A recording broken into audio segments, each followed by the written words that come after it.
Hello, everybody. Okay, so we had a few technical difficulties. So I just want to thank you all for your patience tonight. Just, sometimes it happens, in this world of trying to do everything live stream, everything virtual, everything with technology. Sometimes things act a little bit silly on us. So if you are on my NEECHY page, you're seeing this right now. If you are on my NEECHY TV page, you're going to see this after. But if you are on YouTube or Twitter, then you're seeing it right now. So I just want to thank you all for your patience tonight. Sometimes technology just likes to act silly on us, and tonight was that night. But guess what? It's going to be worth the wait, because we're going to give you some nuggets that you do not want to miss tonight. And I'm talking about money, about your PPP loans, about your stimulus check. Many people are wondering where their stimulus checks are at. Neech, how come I don't have my stimulus checks?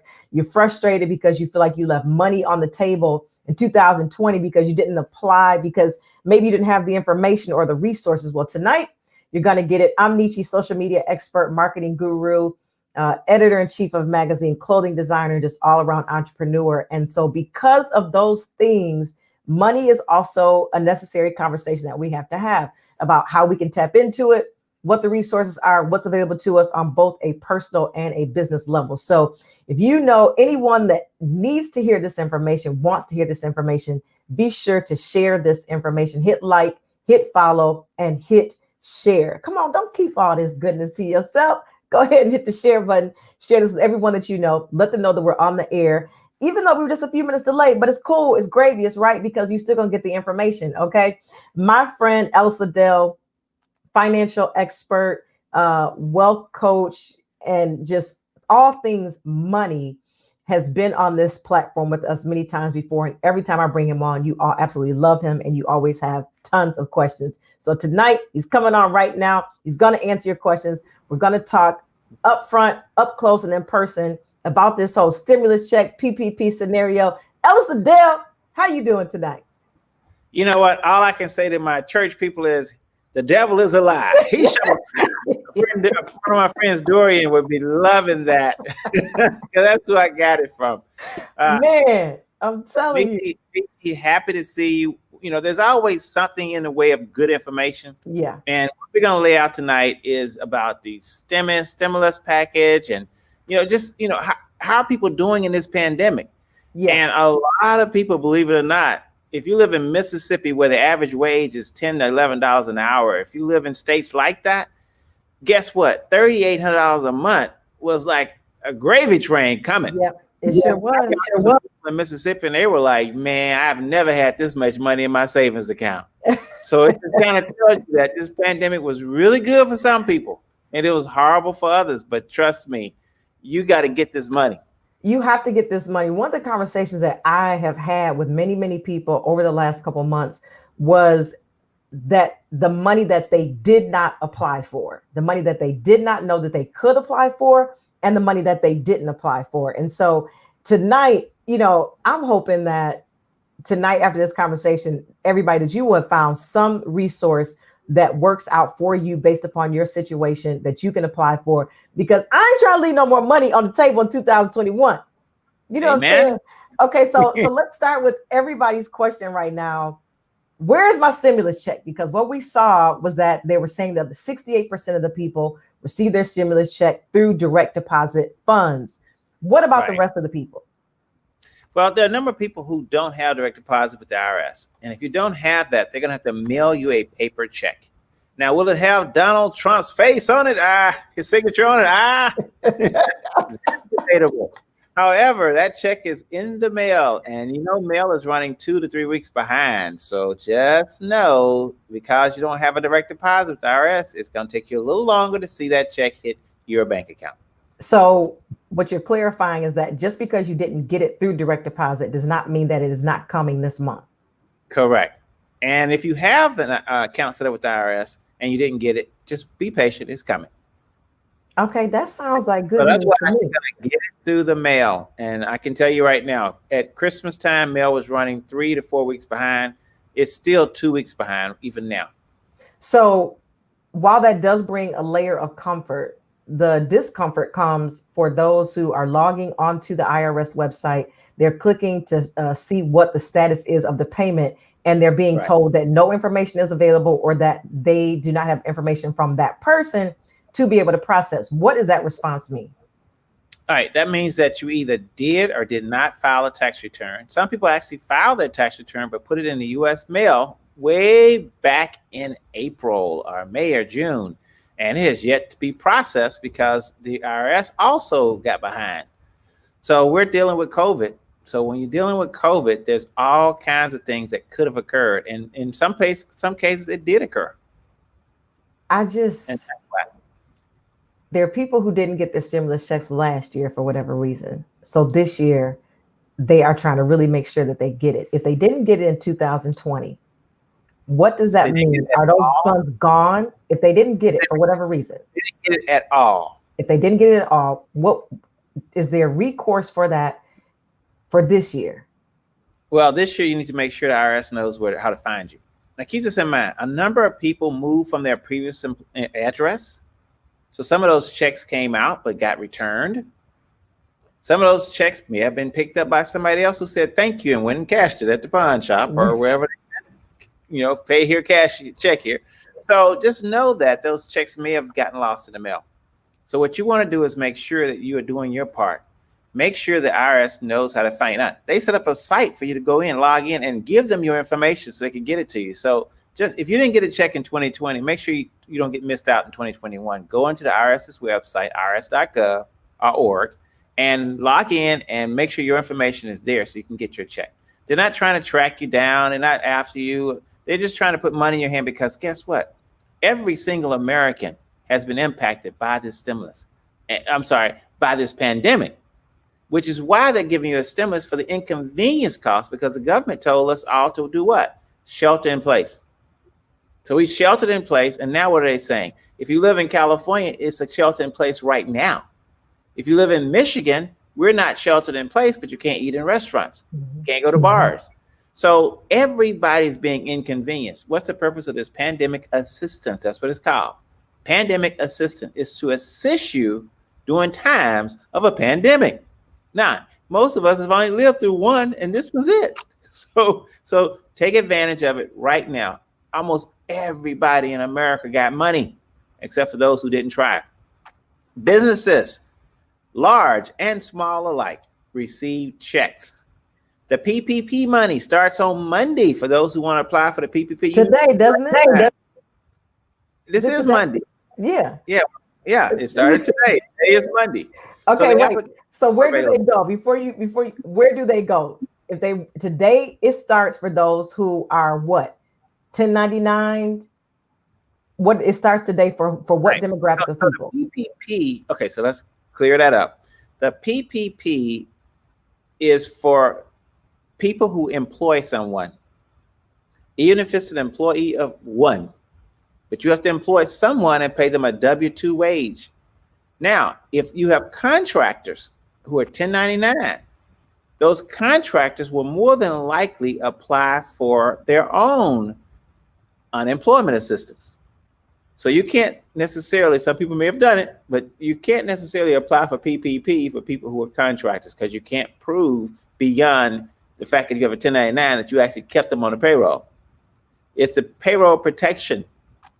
So if you're a small company, you have one employee, you're it, and you have 10 contractors, you should be applying for pandemic assistance, which is unemployment for yourself. And you say, well, wait a minute, but I didn't lose that much money. Did you make 100,000? Did you make 75,000? That's the new high level. Did you make 75,000 or more in 2020? If you made more than 75,000 and you W-2'd yourself, then no, you're not going to be allowed to get unemployment. You want to apply for PPP, even though it's one person, because what? You have W-2 wages to prove that you were an employee. Now, you didn't. People don't understand something. If you are a single member LLC, you're not allowed to pay yourself a paycheck. It doesn't mean you didn't do it. You're not allowed to do it through a W-2. You have to do a draw. Yeah, a draw. If you're a multiple member LLC, then you can pay yourself a paycheck. So if you're a small business and you want to operate the right way, either set up an S corporation or set up a C corporation and W-2 yourself. It takes away the confusion, because a single member LLC is really for what? It's designed for protection from from lawsuits. So you start a single member LLC if you own a property, you own a house, and you rent that house out. That's the purpose of a single member LLC.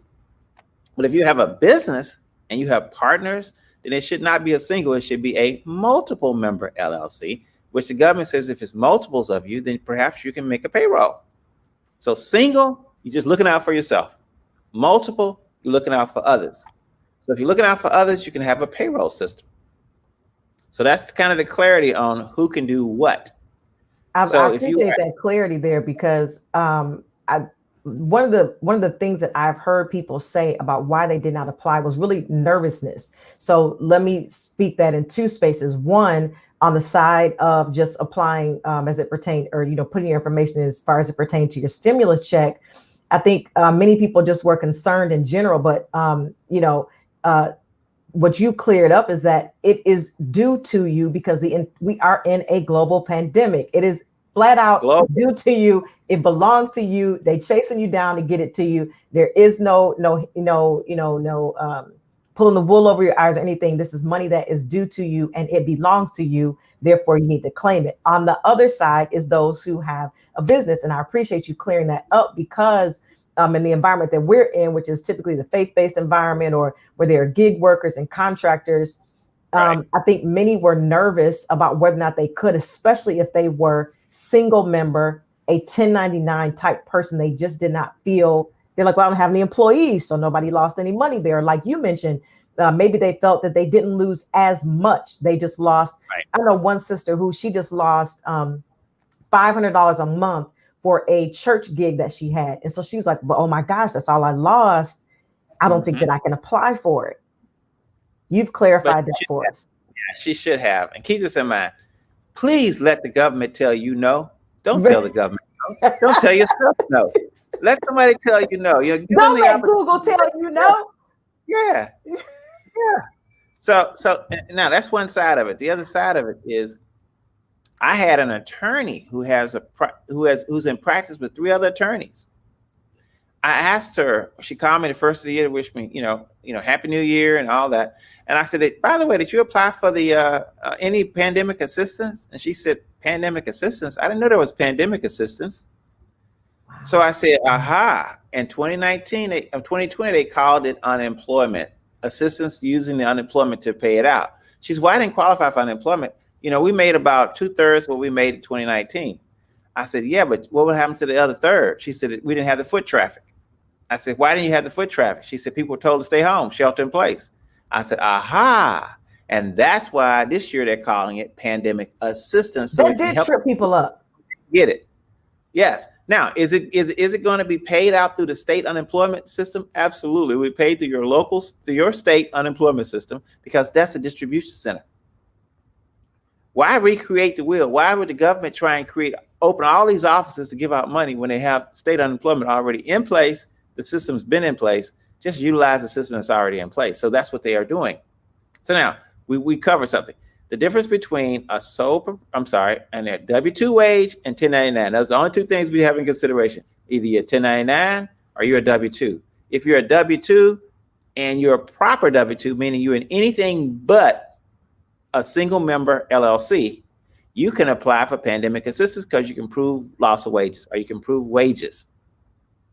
Because at first it wasn't even loss of wages. They just wanted to know, we'll give you 3 months worth of wages if you can prove that you are an employer. That was the hurdle that you had to overcome. You just had to prove it. Well, how do you prove it? Payroll reports. And payroll reports are done quarterly.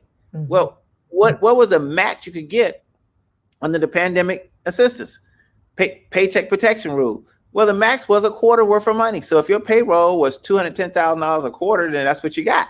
If your payroll was $1 million a quarter, then that's what you got. And if your payroll was $10,000 a quarter, that's what you got. So it was tied to 90 days of work. This new one, tied to 90 days of work. Now, will everybody qualify? Nope, they put in a criteria this time.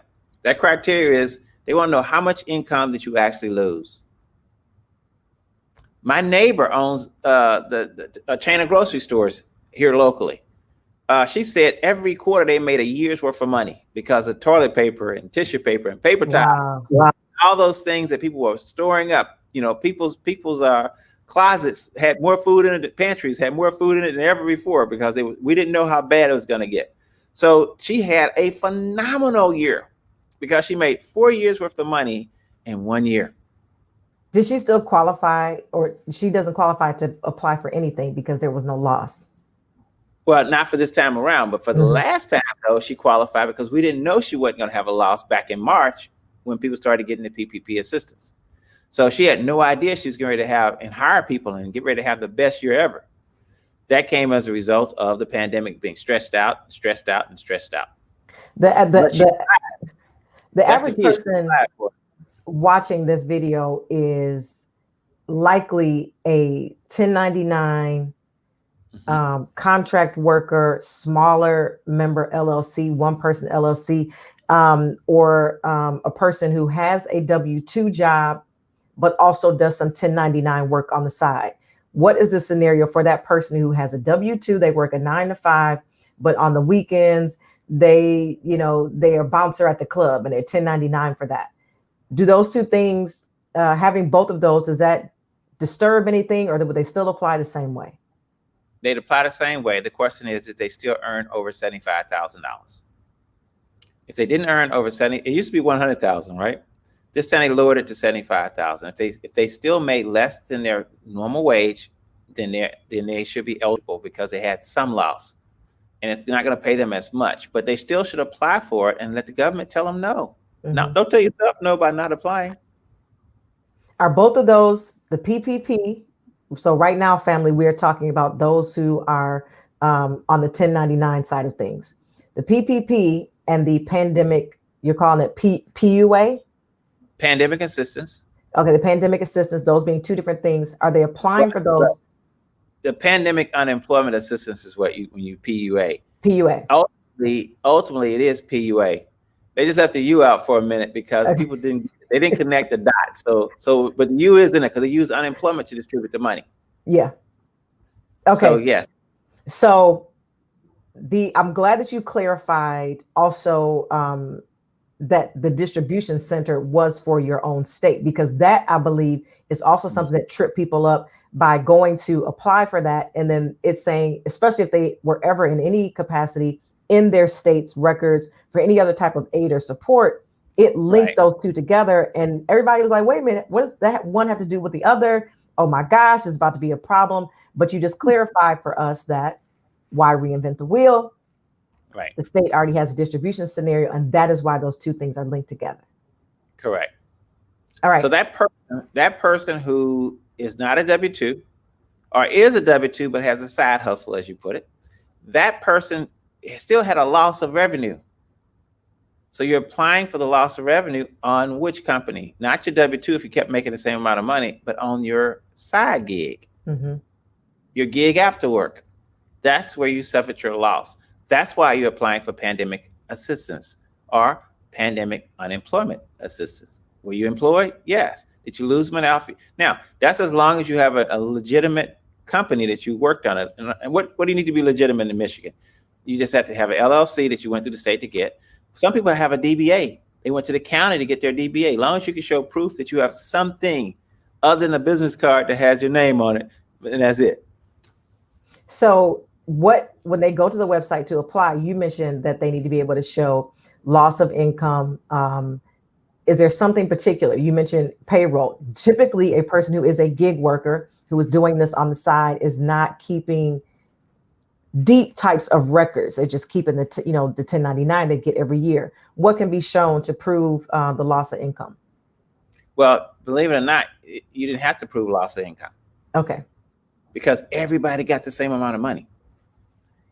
You got $38.48 if you lived in Michigan, regardless. They gave everybody the same amount of money. Now, if you had a job and you when you went to recertify and you claimed additional income, it may have caused you to get a reduction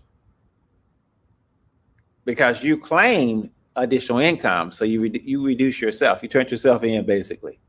Now, is this money taxable? Yes, it's taxable. So the pandemic assistance is there for people to help you bridge the gap. Now, I was talking to a judge early today.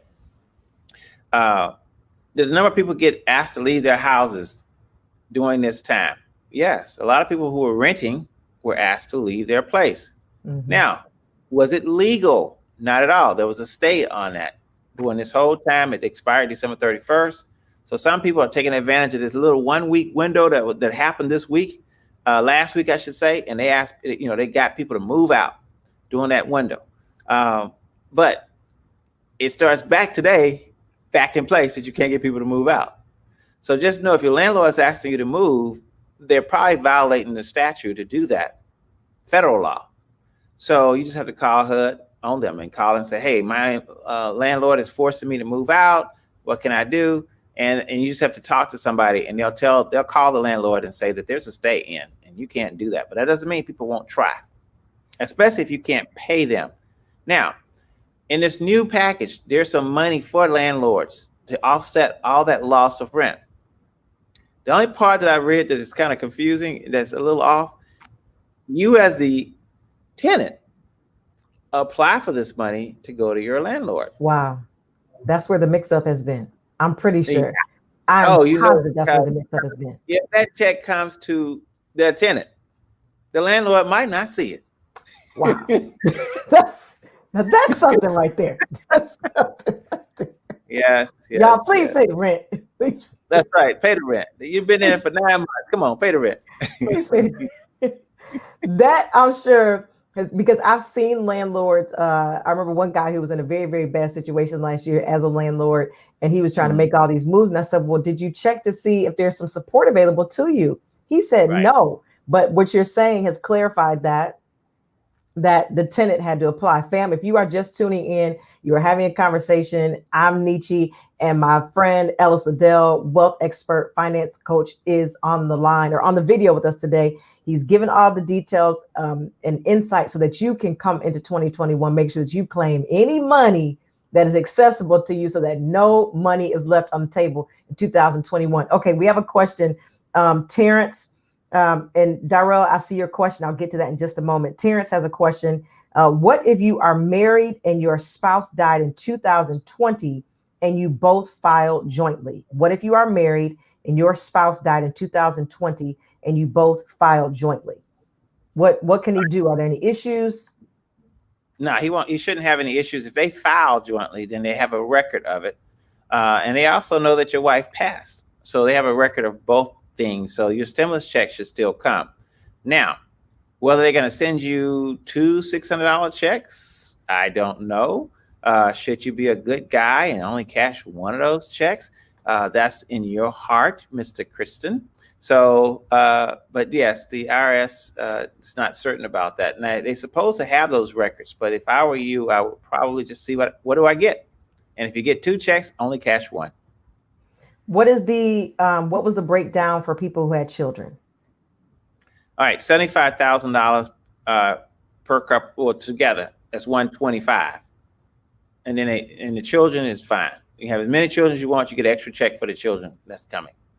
Okay, so it's a bonus. The more children you have, the more bonus you're gonna get. Okay. So if you're claiming all those children, if you all of a sudden you just had 3 kids when you used to not claim any, it's not gonna quite catch up. All right, Darrell Stanek, and my apologies if I'm mispronouncing your name, says she's the landlord and she doesn't want to evict. So what should she tell her tenant to do in this moment to get the resources, to get the funds, so that she ain't got to evict nobody? Well, I guess at this moment she can't. Right. Well, here's the thing, and there's a lot of good landlords out there who would not do that. And my hats off to those people. You need to start reading the stimulus area. Just Google, I'm a landlord, I have a tenant who can't pay the rent, and stimulus package 2021. And it'll come up and tell you how you can get your tenant to apply for relief so you get paid. Okay. You're going to Google it, have the tenant apply so that the money can come and she can get paid. Okay. So family, we have given you all the details on how to get your stimulus check, how to wait for it, if you are a business or a gig worker, and if you are a landlord or a tenant. Well, with that extra money, um, what would you suggest that people do in this moment? Some have legitimately had to take that to survive, utilize that money to survive. For some people, this was maybe not necessarily a bonus, but a cushion. So what are some best practices that we can do as we receive these funds? What are some best practices so that we can be prepared for the future? All right, let me just say this here. If you don't need the stimulus money, great, save it, because are we out of this pandemic? Not at all. Most experts think that the closest we're August may be when we see ourselves out of it. Now, do they think there will be some relief coming in April, May, June, and July? Yes, but August. Why August? Because when they predicted that it would be 18 months, that was a good prediction. Yeah. But it's a prediction, and that's a year and a half out. So with that in mind, now, for those who need to pay bills and you're trying to figure out, what do I pay? Do I pay my credit card? Do I pay it on my mortgage? I would say that if you have a choice, pay it on the credit card, because the interest rate is so high that by waiting to pay it on the credit card and paying the minimum, you're just deferring it and making it worse, because you buy a dress that costs $300 and you wait 5 years to pay that dress off on the credit card, then that became a $3,600 dress. It gets to be a very expensive dress. So you just want to make sure that you get rid of your high interest rate debt first and then work on the lower interest rate debt. Now, ultimately, NEECHY, all of us want to work towards Project Zero, meaning no debt, out of debt totally, and just making sure. I just paid off my mortgage. I could have waited to January to pay it, but I paid it on December 30th. Why? Mm-hmm. I didn't want to deal with the interest that I had to pay for another month. I was like, no more. Well, did it make my savings go down? Yes, it made the savings go way down. But guess what? Now that I don't have that mortgage, I'm going to redirect that money directly to my account. I'll put it in my investment account, and each month I'll buy something. That's the best way to do investments, dollar cost averaging. But if you buy a stock this month, you buy the same stock next month, and you keep buying while the stock is going up or going down, and you're accumulating shares. So then it doesn't matter whether the market's up or down, because you bought every single month dollar cost averaging. So that's what I would suggest people do, is look at your bills. And like I said, if you don't need to spend the money right now, then don't spend it. Just save it for hard times. The other thing that I got interviewed by a station, TV station in Toledo, ABC station affiliate, and they asked, it was a tough ask. What can a person do if they only have $600 and they want to invest it? I said, if they, stock market's an option, but if they don't want to particularly go into the stock market, they can consider buying tax liens. Yes, yes, yes. There's an auction, sheriff's auction of houses, and you can buy that house for back taxes only. And some of those would be $600 to $1,000. Yes, and then here's the thing: people just don't believe it. It sounds too good to be true. No, it's not. Every day somebody dies, and they don't necessarily die with relatives. They die, and they don't necessarily have any children or any known relatives. So therefore, that house is just going to sit there, and then it's already paid for, and then all of a sudden, the first year that goes by, the taxes are due. Taxes aren't paid. If you go pay those taxes, and let's just say a relative came from out of nowhere that didn't exist, they have to at least pay you interest on your money. So you're going to make something, but there's a good chance you're going to get a house out of that. A paid for house for $600 to $1,200. That's a great deal. And that's what we call a tax lien at a tax auction. You can Google it and read more about it. I am gaining more understanding on that now. Family, listen, this is we're in a unique situation, but I also saw a lot of people in 2020 who did some very unique things with their business and their money. And they made some minor adjustments in spaces with knowledge, with information, and what they did with their funds. And so I'm excited always to have these Money Monday conversations, because as Ellis mentioned, we want to get to code zero, where we don't have any debt, hanging over us. And so I hope that you all enjoyed this conversation tonight. Obviously, we can't give you everything in one setting. So I want you all to pick up the phone and call Ellis Liddell at your earliest convenience. Okay. And let him help show you how to navigate, how to manage your money, and how to build wealth. Will you give them all the details, all the information? Now, y'all don't call unless you're ready. Okay. We're not trying to play no games. Can you give them all your information, website, phone number, how they can reach you, everything. All right. So for more information on that Project Zero, go to our website at elewealth.com. So elewealth.com to learn more about Project Zero. And also the office number is 248-356-6555. And we're preparing for people who are retiring, helping retirees. A lot of people are retiring during this season. They realize that life is precious. Mm-hmm. And they don't want to spend it working another day. So they're retiring, but the company's helping them out by offering them packages to leave. So that's one of the things that we specialize in is retirement, helping people to retire. So again, a website, elewealth.com. Phone number, 248-356-6555. Look forward to talking to them. Absolutely. Can we have an update on this conversation in 2 weeks? Because I know that by then, currently President-elect Joe Biden will be in office by that time. I'm sure there will be many questions about what their transition is going to look like, if we're going to get this this boost to make it a $2,000 stimulus check, what people need to do. I'm sure there's going to be some things in place, some changes. You know, we don't know what's going to happen. But in 2 weeks, can we do this conversation again? Yes, we'll do it in 2 weeks because there's a lot of things online for Joe Biden. Absolutely. So everybody, make sure that you are connected. Make sure that you are connected with Ellis Liddell, ELE. You want to definitely tap into that Project Zero. We want to get to Project Zero. We want to get to Project Zero. Make sure that you tap into that, and also make sure that you are following me on all the platforms so that you will get the alert. You can text the letters NEECHY to the number 797979 to make sure that you are notified every time we go live. So 2 weeks from now, we are going to go back into this conversation. Make sure you share this video with anyone that you feel that it would be helpful to, which is just about everybody. Share this video with them. Make sure you hit like and share, and we'll see you guys again. Thank you so much for tuning in today.